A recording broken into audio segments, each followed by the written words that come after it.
So expired domain names for link building is always something that people do. There's loads of people that say it works, some people say it doesn't work.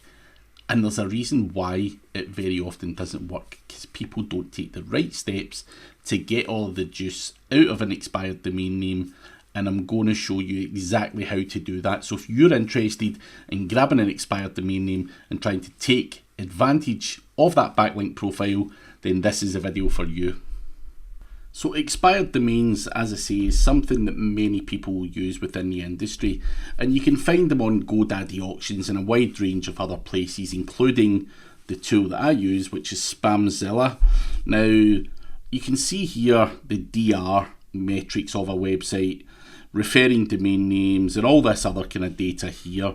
Now I'm just going to take this one here, SEOsources.com. It's a DR36, it's got 62 referring domains, and it is currently available for $10. So what do we do with that expired domain name?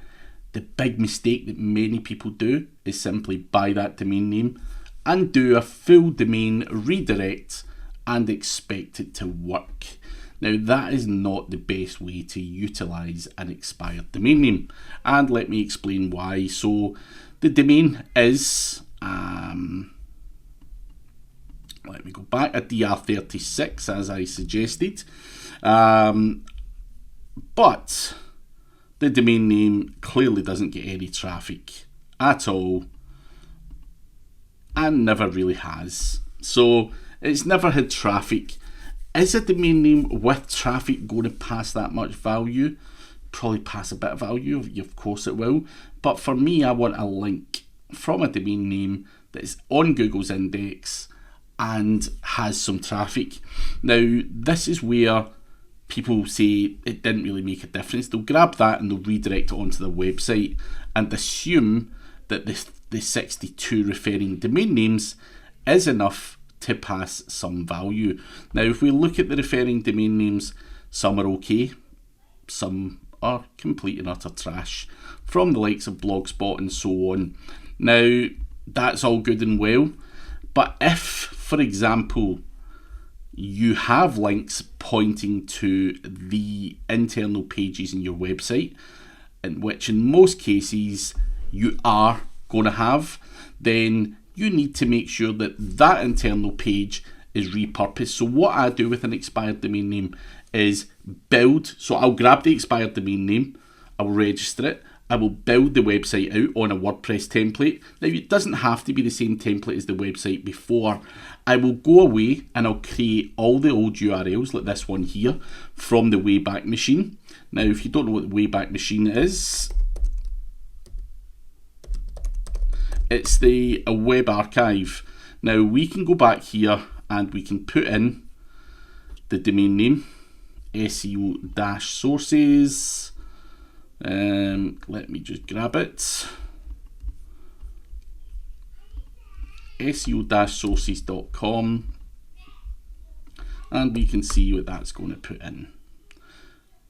Now we can go back to 2019. This domain name was probably more popular back then, so I'm just going to see what content this website had back in 2008, because that's what we want. We want that free content.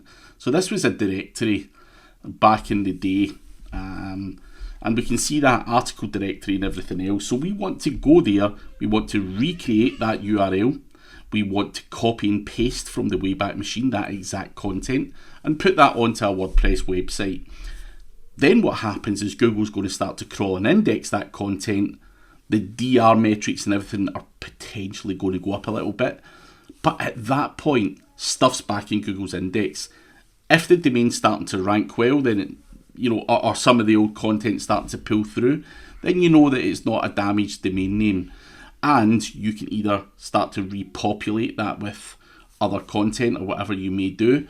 But the most important thing is to let the old URLs get indexed by Google, and then do redirects to the most appropriate pages in your website.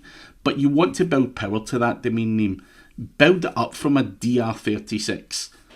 Get it up to a DR40, 50, whatever you want. Send Web 2.0s at it, whatever you want. Do SAPE links. automated link building from SEO Autopilot, whatever you like, give this some more juice before you do the redirect. That way you're going to get a lot more value, and the links that you actually or this website actually had are going to be live again. Because if Google crawls this one here, for example, and that's a dead link, it's dead on that website, which points to a dead link. So no value is getting passed to your website.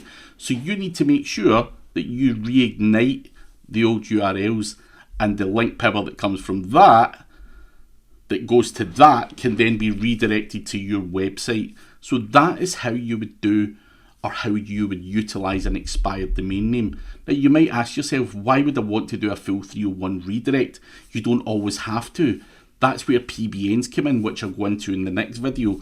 But you could potentially make that a PBN, a website, a money website. It could be money from AdSense, or it can just be a link building resource. It can be an informational website. It could even be all of those and an Amazon affiliate website. And that's where people will build up assets, also known as PBNs, rather than doing a 301 redirect. So it's entirely up to you what you want to do.